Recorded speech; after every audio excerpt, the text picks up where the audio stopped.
Derechos y Acción, un podcast de la Defensoría del Pueblo de la Nación. Producido y realizado íntegramente por el área de comunicación para compartir diferentes temas de interés general y del accionar de la institución. Conducen Estefanía González Isola y Fernando Almirón.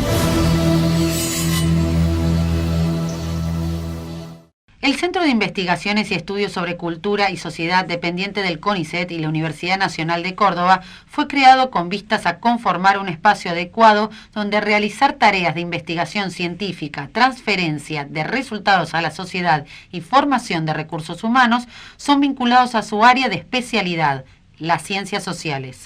Su función es desarrollar investigaciones de alta especialización en las diversas disciplinas en ciencias sociales y humanidades, formar recursos humanos aptos para la investigación, asesorar y brindar asistencia técnica a las diversas instituciones nacionales e internacionales en área de competencia, insertar el CIEC en el contexto local, nacional e internacional, incentivando la vinculación con redes y el intercambio con otros centros, instituciones y grupos de trabajo, entre otros temas.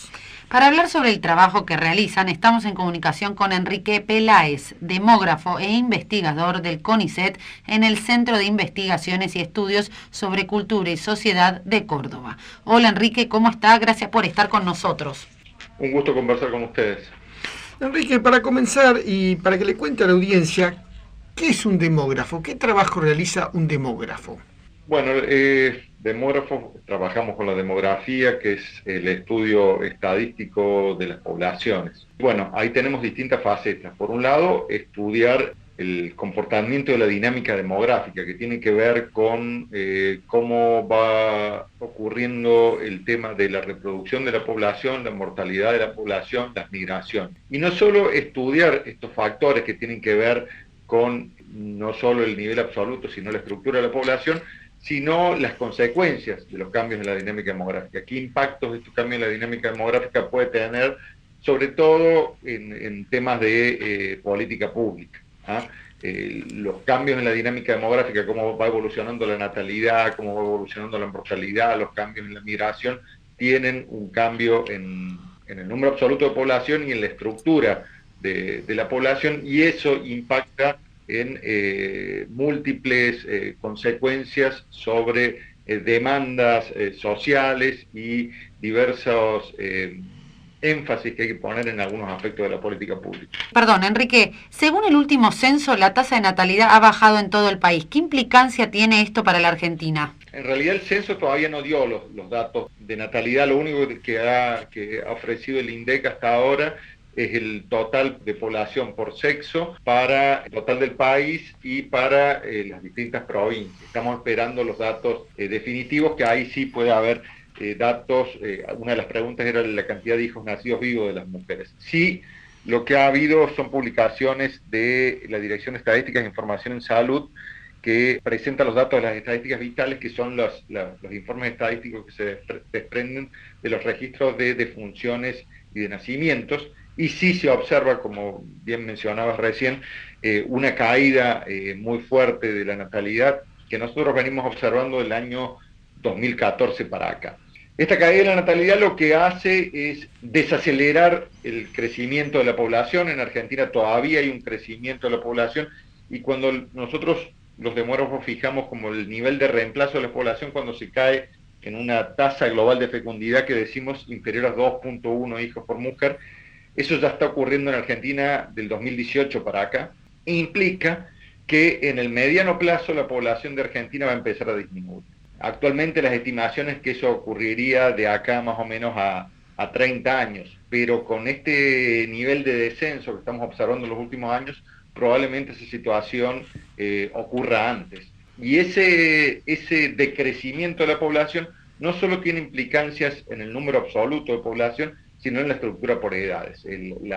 La disminución de los nacimientos genera, o es una de las causas del proceso que nosotros denominamos envejecimiento poblacional. Es decir, hay menos chicos jóvenes y más gente grande. Claro, el envejecimiento poblacional se mide un poco por la proporción de personas mayores. Al disminuir el número de niños es como que se va achicando la base de la pirámide, y por ende tiene más peso la población mayor. todos los factores, uno Claro. la reducción de los nacimientos y otro el aumento de la esperanza de vida, ¿no? ¿Está relacionado la pandemia de COVID con esta baja de natalidad, es decir, mayor cantidad de muertes, menos nacimientos? ¿Hay algo que ver o no tiene nada que ver? Bueno, con la mayor cantidad de muertes, sin duda, eso se mide por el exceso de mortalidad y justamente estamos analizando y ha tenido un impacto en un retroceso de la esperanza de vida porque hubo más muertes de las que venían ocurriendo. Con el aumento de la mortalidad, sin duda. Ahora vos me preguntas si tuvo un efecto sobre la caída de la natalidad. Es una excelente pregunta. En realidad había dos bibliotecas, una que hablaba que eventualmente con el cierre de la sociedad, este aislamiento social preventivo obligatorio, por ahí se podían discontinuar algunos programas de salud reproductiva y eventualmente podría haber aumentado el número de embarazos no deseados. Y después está la otra biblioteca que habla de que en los embarazos deseados, en situaciones de incertidumbre, como es esta cuestión de la pandemia, las parejas que toman la decisión de tener un hijo postergaban esta decisión. En principio lo que se ha visto, las primeras cifras, que hay una caída de la natalidad y esta caída es mayor a la que había un poco antes. Ahora, ¿cuánta de esa caída se debe al COVID y cuánto a una tendencia que ya se viene arrastrando en la sociedad? No tenemos estudios, habría que salir a hacer una encuesta representativa para preguntar en la intencionalidad de las mujeres cuánto impactó el tema del COVID en la decisión de no tener hijos. Porque ya era una tendencia que se venía observando previamente a la pandemia. Esta retracción de la natalidad en Argentina.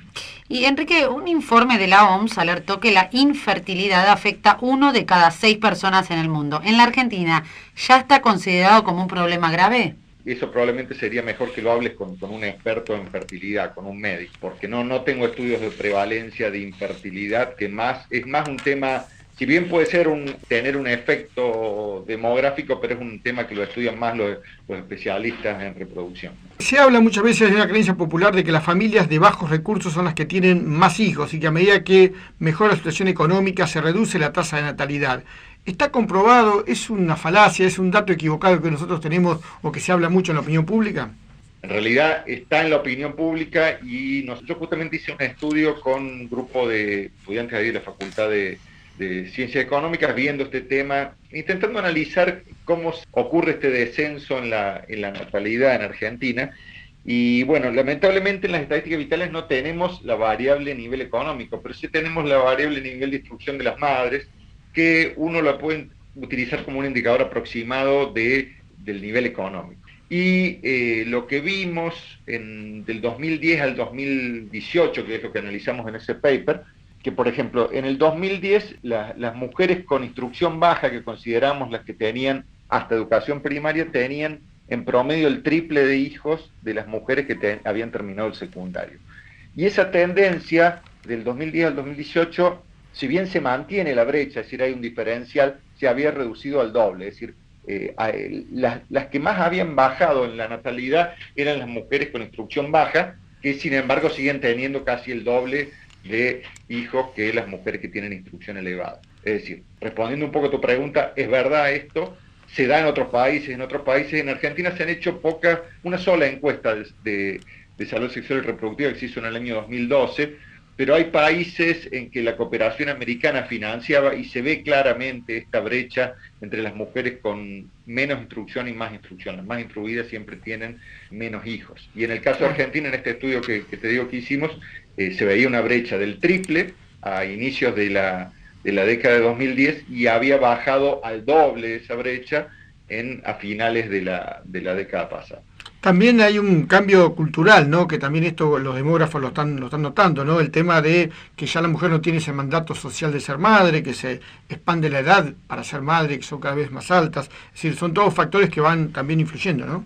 Es multicausal el tema del descenso de la natalidad, pero lo que vos dijiste tiene mucha importancia, el tema de los cambios culturales. Cada vez en las nuevas generaciones los mandatos sociales tienen menos peso y tiene más peso el tema del proyecto individual, ya sea estudiar, ya sea divertirse, ya sea viajar, ya sea tener menos responsabilidades, sumado a complicaciones económicas y sumado a, no es un dato menor, algunos avances en salud reproductiva. Por ejemplo, claro, que ahora en los centros de atención primaria uno puede acceder, las mujeres de bajos recursos, a implantes subdérmicos que permiten controlar los embarazos no deseados, hace que se universalicen algunos métodos y sea más fácil que se acerque más el número de hijos deseados al número de hijos realmente tenidos, ¿no? Enrique, Argentina alcanzó el mayor número histórico de personas mayores viviendo en su territorio. ¿Qué desafíos implica atender estos cambios en la sociedad? Bueno, el proceso de envejecimiento, primero nosotros hacemos una gran campaña desde la demografía por verlo el proceso de envejecimiento como algo positivo, ¿no? Porque que logremos vivir más años y que las mujeres puedan tener los hijos que desean tener es algo positivo. Eso obviamente genera una serie de desafíos, este cambio en la estructura por edad, y está en la sociedad tratar de ver cómo enfrentar estos desafíos. Hay tres esenciales, yo diría. Por un lado, el tema de los sistemas de pensiones, tanto si uno trabajara con estos sistemas de capitalización, que en realidad en Argentina y en muchos países no han funcionado por la inestabilidad de los mercados. Obviamente, si una persona guardara en una cuenta personal y va a vivir más años, el sistema se va a ver afectado. En los sistemas de reparto que se basan en una ecuación entre el número de activos y el número de beneficiarios, obviamente en un proceso de envejecimiento esa ecuación se va resintiendo. Eso por un lado, los sistemas de jubilación y pensión. Por otro lado, los sistemas de salud, obviamente que son distintas las demandas de una población joven, de una población más envejecida, donde hay más prevalencia de enfermedades crónicas, y ahí el paradigma de salud tiene que ser más hacia la prevención y a proponer hábitos de vida más saludables, mejorar la calidad de la dieta, hacer más actividad física, disminuir el tabaco, el alcohol, las drogas, todo eso para intentar posponer la aparición de las enfermedades crónicas, el tema de sobrepeso, el tema de la mala dieta. Eso por otro lado. Y otro de los temas muy relevantes es el tema del cuidado de las personas. Todos sabemos que en la medida que vamos creciendo en edad, llega un punto en que vamos perdiendo autonomía, ya sea para las actividades de la vida diaria, actividades básicas o actividades instrumentales. Entonces necesitamos del apoyo de otras personas para poder hacer algunas actividades. Eso habitualmente en los países de América Latina se ha resuelto desde el punto de vista familiar. Pero en un contexto cuando va bajando la natalidad, cuando hay alguna migración, que algunos hijos se pueden ir, es probable que disminuyan los posibles cuidadores. Entonces pasa a ser un tema de política pública. Cuidado de personas siempre ha tenido un sesgo de género, es decir, no hay una igualdad en cuanto al tiempo destinado al cuidado de personas entre hombres y mujeres, ¿no? Sí, por supuesto. Mira, estaba leyendo una estadística que dice que Argentina es uno de los 4 países con mayor proporción de población envejecida en la región, con más de 7 millones de personas mayores de 60 años, ¿no? Y que se piensa que para el año 2050 va a haber 1 de cada 4 argentinos. Sí, más si se acelera este proceso de caída de la natalidad, ¿no? Le agradecemos mucho, por supuesto, Enrique, muy interesante además lo que cuenta, muy importante además el trabajo, un estudio que quizás no está tan conocido, pero que es importante también, como decía usted, para las políticas públicas y para el futuro, ¿no? Bueno, un gusto conversar con ustedes, y a nosotros nos interesa el tema de la demografía, que quizás con esto de la pandemia del COVID es como que recuperamos un poco a veces los primeros planos, ¿no? Toda la gente le empezó a interesar como el tema de mortalidad. Ahora ha surgido este tema de la caída de la natalidad, y son temas que a veces nos cuesta ponerlos en la agenda a los demógrafos, porque generalmente nosotros hablamos de tendencias a mediano y largo plazo, y generalmente la noticia son los temas que ocurren en el corto plazo, en los próximos 6 meses. Vamos a ver, por ejemplo, que ahora vamos a tener una elección nacional y ninguna de las fuerzas está discutiendo un sistema de pensiones, por ejemplo, ni un sistema de cuidado para los próximos 30 años. A veces nos cuesta este diálogo entre los demógrafos, que tenemos esta mirada de mediano y largo plazo, con la opinión pública y los tomadores de decisión, que tienen una mirada más cortoplacista, ¿no? Perfecto. Muchas gracias, Enrique. Bueno, gracias. Hasta luego. Hasta luego. Muchas gracias por escucharnos. Los esperamos en una nueva emisión de Derechos y Acción.